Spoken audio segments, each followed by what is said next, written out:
In my life, I have been a colored, a Negro, a Black, an African American, and a person of the global majority.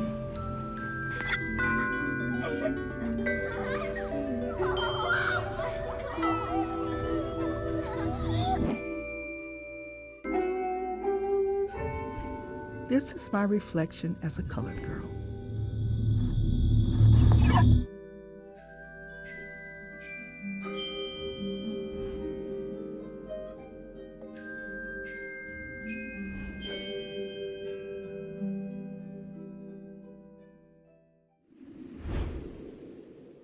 Decades of being defined.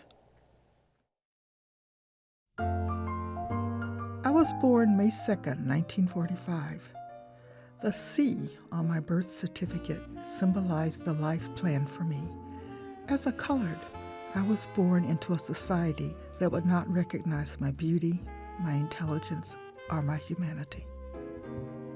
I grew up in the Jim Crow South. For those first 16 years, Jim Crow laws and customs required me to experience segregation and discrimination in almost all aspects of life outside of my own community. I was expected to keep my place in the racial hierarchy, whites over colored. In 1962, I went up north to college, where I hoped to evolve from a colored to a capital N Negro. But even at Western Michigan University in Kalamazoo, we were considered Negroes with a lowercase n. We were still socially and culturally separate and considered intellectually inferior by our white teachers and students. Then, in 1966, civil rights activist Stokely Carmichael shouted, "Black Power."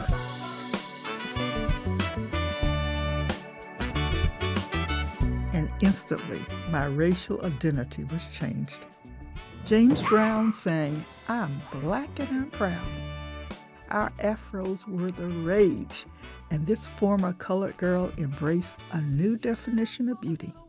The Black Power movement throughout the 60s and 70s promoted racial pride and self-respect, and it recognized the vitality of our culture and the importance of my own community.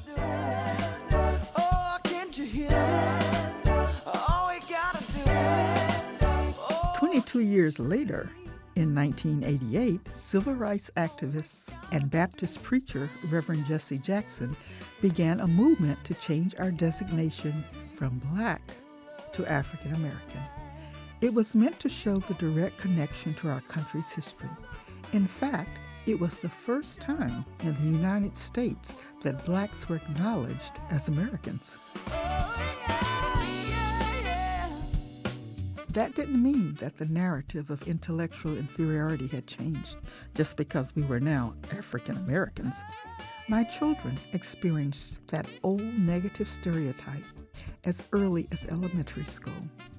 So, I became a consultant to help teachers and schools change how they perceive and treat students of color in the classroom.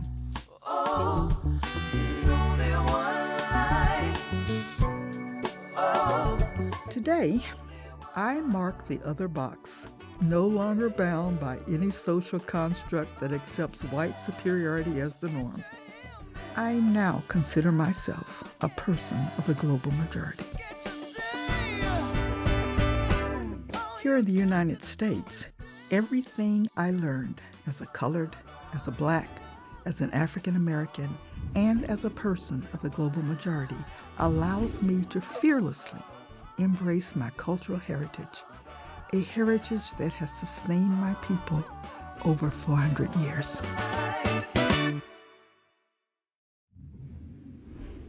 Confronting the realities of traveling during Jim Crow.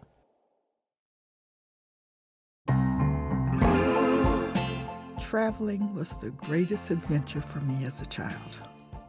But during the 1940s and 50s, travel could be challenging for colored people due to Jim Crow laws. We were often denied access to restaurants and restrooms. Stopping somewhere unfamiliar could mean humiliation, threats, or violence. So, before any trip, the tires, the engine, and the water tank were thoroughly checked to avoid mishap.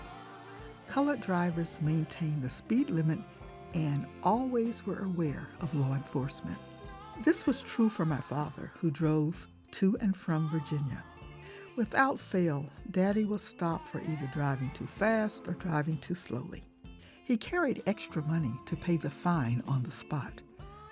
My family breathed a sigh of relief when he called collect to let us know he arrived.